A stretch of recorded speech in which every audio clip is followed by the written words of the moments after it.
Fouta théocratique. On entend ce mot partout, chez les afrocentristes qui veulent discréditer l'islam, mais aussi chez des intellectuels peuls fiers de leur histoire, qui utilisent ce terme sans vraiment l'interroger. Alors posons la question sérieusement, la théocratie, c'est quoi exactement? Car c'est un système où le gouvernant détient une autorité divine personnelle, où il est sacré, infaillible, intermédiaire entre Dieu et les hommes, le pape au Moyen-Âge, le pharaon en Égypte, voilà des théocraties. Maintenant, regardons ce qui se passait réellement au Fouta Djallon. L'Almami était élu, il pouvait être destitué, il était soumis au contrôle du conseil de Fugumba. Il était lui-même soumis à la loi qu'il appliquait. Est-ce que ça ressemble à un gouvernant sacré et infaillible? Non.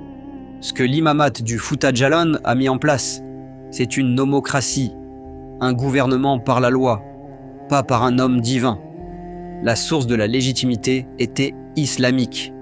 Oui, mais le pouvoir lui-même était limité, élu, contrôlable et révocable.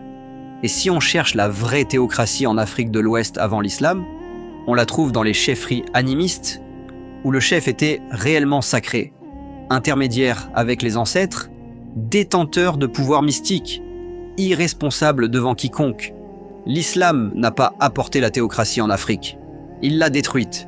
Il a remplacé le chef-dieu par un administrateur humain soumis à une loi transcendante. Ce que Karamoko Alpha et Ibrahim Sori ont construit, ce n'est pas un état divin, c'est un état de droit. Et ça, nos intellectuels devraient le dire avec fierté.